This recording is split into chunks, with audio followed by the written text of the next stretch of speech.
alat kesehatan dan juga di bidang untuk pelacakan terhadap masyarakat yang terkonfirmasi positif maupun mereka yang sudah kontak erat. Kemudian khusus untuk Jawa Timur, gugus tugas bersama dengan Kementerian Kesehatan telah memberikan sejumlah bantuan, baik untuk alat mesin PCR yang permanen maupun yang mobile, termasuk juga bantuan dari Badan Intelijen Negara. Kemudian juga peningkatan sejumlah tenaga dokter dan perawat di sejumlah fasilitas rumah sakit yang dalam beberapa minggu terakhir ini terlihat cukup penuh, sehingga kita berharap dokter dan perawat tidak terganggu waktu istirahat mereka. Karena kalau perawat dan dokter tersita waktu istirahatnya, ini akan menimbulkan imunitas para dokter dan perawat juga berkurang. Dan ini pengalaman yang terjadi di Jakarta pada awal mulai penetapan status kekarantinaan kesehatan, di mana para dokter dan perawat kelelahan. Dampaknya adalah mereka menjadi tidak begitu cukup waktu istirahatnya dan justru menurunkan imunitas para dokter dan juga perawat, sehingga banyak dokter dan perawat yang akhirnya menjadi terdampak langsung. Dan mereka-mereka ini adalah pahlawan-pahlawan kemanusiaan yang selalu harus kita bentengi dan harus kita lindungi. Sehingga kami bersama dengan Kementerian Kesehatan akan selalu berusaha semaksimal mungkin untuk memberikan perlindungan. Kemudian juga upaya dari pemerintah Provinsi Jawa Timur dan Kota Surabaya yang telah membangun rumah sakit darurat, sehingga beban rumah sakit rujukan bisa berkurang. Kemudian selanjutnya, tadi sudah disampaikan oleh Bapak Menko tentang perintah Presiden, yang sekarang ini sudah rata-rata di atas 10.000, ke depan akan meningkatkan kemampuan menuju ke 20.000 dan pada akhirnya kita upayakan bisa mencapai 30.000. Sejauh ini sudah terdapat sebanyak 148 laboratorium yang tergelar di seluruh Indonesia. Dan tadi sudah disampaikan juga oleh Bapak Menko PMK keterbatasan tenaga laboratorium, dan nanti akan dicarikan solusinya termasuk pelatihan-pelatihan yang diberikan kepada kelompok masyarakat, relawan maupun juga para mahasiswa dan pelajar sekolah keperawatan. Kemudian pentingnya kerjasama di daerah, terutama di tingkat provinsi, sehingga seluruh komponen yang ada, terutama unsur kesehatan dibantu TNI Polri dan juga BINDA, ini mampu melakukan tracing dan tracking kepada kelompok masyarakat yang diduga ODP, sehingga program ini akan menjadi prioritas kami ke depan. Dan ujung tombaknya adalah Kepala Dinas Kesehatan tingkat provinsi. Karena kita harapkan lewat manajemen yang terintegrasi, Kepala Dinas Kesehatan bisa lebih banyak mengetahui warga yang terdampak, kemudian di mana lokasi mereka berada, kemudian apa langkah-langkah untuk melakukan isolasi, terutama isolasi mandiri. Nah, ketika isolasi mandiri dilakukan, maka jangan lagi ada di antara mereka yang sudah terkonfirmasi positif ini masih keluar dari tempat atau rumah atau kawasan isolasi mandiri yang disiapkan secara personal. Kemudian selanjutnya penyederhanaan merek mesin PCR yang selama ini memang sebagian masih menggunakan mesin lama, secara bertahap akan ada peremajaan. Kemudian juga diharapkan mesin-mesin yang akan kita siapkan ini memiliki kualitas yang lebih baik, bisa lebih cepat dan lebih banyak dalam melakukan pemeriksaan. Karena beberapa di antara mesin ini memiliki waktu yang cukup lama, bahkan beberapa daerah harus menunggu dan mengantri lebih dari 2-3 hari. Kemudian menyangkut penerbangan, Untuk penerbangan dalam negeri, ketentuannya adalah menggunakan hasil dari PCR test, tetapi juga boleh menggunakan rapid test. Ini sesuai dengan surat edaran gugus tugas nomor 4 dan diperbaiki menjadi nomor 6 di perpanjangannya. Kemudian khusus untuk penerbangan luar negeri, ini wajib menggunakan PCR test sesuai dengan surat edaran Kementerian Kesehatan nomor 313, termasuk juga saran dari Ibu Menteri Luar Negeri kepada Bapak Presiden, semua mereka yang tiba dari luar negeri, baik yang sifatnya mandiri maupun yang merupakan kelompok PMI, itu wajib menggunakan metode PCR test. Kemudian untuk mereka yang melaksanakan perjalanan mandiri dari luar negeri, juga disiapkan hotel di beberapa tempat di mana tenaga atau karyawan hotel telah mendapatkan pelatihan dari tim Kementerian Kesehatan dibantu oleh unsur TNI dan Polri di bidang kesehatan. Sehingga diharapkan kenyamanan bagi mereka yang telah tiba di tanah air bisa terjamin. Kemudian biaya yang dikeluarkan itu menjadi tanggung jawab bagi masyarakat yang menghendaki untuk memilih lokasi di hotel.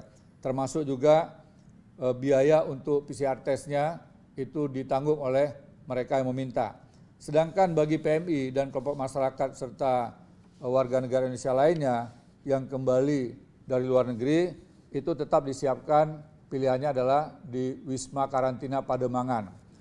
Kemudian berdasarkan data dari BP2MI, yaitu Badan Perlindungan Pekerja Migran Indonesia, warga negara kita yang tercatat akan kembali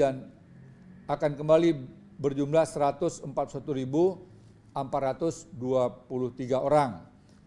Sementara itu yang telah tiba di Jakarta dan Bali itu mencapai 15.343 orang. Kemudian yang melalui Batam, Kalimantan Barat dan Kalimantan Utara mencapai 79.444 orang. Sebagian lagi masih dalam proses kepulangan, terutama warga negara kita yang bekerja di sejumlah kapal-kapal pesiar dan juga di beberapa negara lainnya. Kemudian dari 15.000 sekian orang yang tadi telah kembali baik di Bali maupun di Jakarta, ternyata banyak juga yang belum mau dipulangkan ke daerah asal. Tercatat di Wisma Karantina ada 783 WNI yang sudah melalui proses karantina, sudah dinyatakan negatif. Harusnya mereka bisa pulang, tetapi mereka minta tetap bertahan sampai dengan ada kepastian mereka akan kemana. Karena sebagian besar dari mereka ini belum tahu apa kegiatan yang akan mereka lakukan. Termasuk kalau ke kampung halaman pun belum tentu mereka mendapatkan pekerjaan di kampung halaman. Ada sekitar 202 orang yang sampai dengan sekarang masih bertahan, untuk sasarannya adalah untuk mencari kerja di Jakarta dan sekitarnya. Kemudian tadi Bapak Presiden juga menegaskan pentingnya standarisasi harga bagi mereka yang akan melaksanakan bepergian dan wajib untuk tes PCR. Bapak Presiden meminta harga itu tidak memberatkan para petugas atau masyarakat yang akan berpergian. Bapak Presiden menugaskan Menteri Kesehatan untuk menentukan standarisasi harga. Kemudian selanjutnya, adanya zonisasi warna tentang risiko terhadap ancaman COVID, baik tinggi, sedang, rendah, termasuk ada 102 kabupaten kota yang tidak terdampak yang telah diumumkan untuk bisa memulai kegiatan masyarakat produktif dan aman COVID. Tadi Bapak Presiden telah menugaskan saya pada hari Senin yang akan datang untuk mengumumkan daerah yang statusnya warna kuning. Artinya risiko ancaman COVID-nya sudah rendah berdasarkan data-data yang telah dilaporkan kepada gugus tugas. Namun data-data ini sangat bervariasi, artinya sewaktu-waktu bisa berubah. Yang hari ini mungkin masih orange, tiba-tiba nanti bisa berubah menjadi kuning. Demikian juga sebaliknya, yang tadinya warnanya kuning, risikonya rendah, tetapi karena ada beberapa kasus berubah menjadi orange. Jadi patokan kita adalah data yang dilaporkan, kemudian disesuaikan dengan ketentuan yang telah dikeluarkan oleh WHO terkait dengan masalah epidemiologi, surveillance, dan juga kemampuan fasilitas kesehatan yang ada di tiap-tiap daerah. Kemudian juga Bapak Presiden telah memberikan arahan tentang mempercepat kelonggaran bagi sejumlah kawasan, terutama pertambangan, kemudian perindustrian, kemudian perkebunan, dan beberapa bidang lain yang risiko, saya ulangi lagi, yang risikonya kecil bagi masyarakat sekitarnya. Jadi ini menjadi pertimbangan kami untuk sesegera mungkin melakukan koordinasi dengan kementerian dan lembaga terkait setelah ada data-data dan masukan dari KL-KL yang ada, nanti akan segera diumumkan jenis bidang apa saja yang harus segera kita berikan pelonggaran. Kemudian yang terakhir menyangkut masalah protokol kesehatan harga mati. Jadi dalam berbagai kegiatan Bapak Presiden selalu menekankan, kita belum akan menemukan vaksin. Dan kita juga belum akan tahu kapan akan berakhirnya COVID ini. Oleh karenanya, kemampuan kita beradaptasi terhadap ancaman COVID ini harus selalu kita siapkan, harus selalu diingatkan dengan kehati-hatian, tidak boleh lengah, tetap waspada, sehingga kegiatan tetap paralel. Kita tetap mengamankan masyarakat agar tidak terpapar COVID, tetapi juga kita harus memperhitungkan warga masyarakat kita untuk tidak terkapar PHK. Kemudian juga Bapak Wakil Presiden menekankan tentang pentingnya memperhatikan protokol kesehatan pada saat kegiatan di rumah ibadah. Dan ini kita lihat pengalaman-pengalaman sebelumnya, sebagian besar warga yang terkonfirmasi positif, bahkan sejumlah tokoh-tokoh agama akhirnya menjadi wafat, meninggal dunia, itu diawali dengan kegiatan di tempat-tempat ibadah atau kegiatan ibadah. Oleh karenanya pesan dari gugus tugas, seluruh pihak yang telah diberikan kewenangan atau bahkan memiliki tanggung jawab untuk bisa melindungi warga negara dari ancaman COVID ini diharapkan bisa bekerja dengan sepenuh hati, bisa melakukan langkah-langkah antisipatif bahwa COVID belum akan berakhir, tetapi masyarakat juga sudah lebih dari 2,5 bulan belum memulai aktivitasnya. Nah, bagi daerah-daerah yang telah diberikan pelonggaran, mohon sekali lagi, pimpinan di daerah, seluruh komponen masyarakat harus bersatu, harus bekerja sama, laksanakan semua kegiatan yang sifatnya koordinasi dan komunikasi dengan baik. Libatkan tokoh-tokoh non-formal, agar apa-apa yang harus dilakukan ini menjadi bagian yang tidak terpisahkan.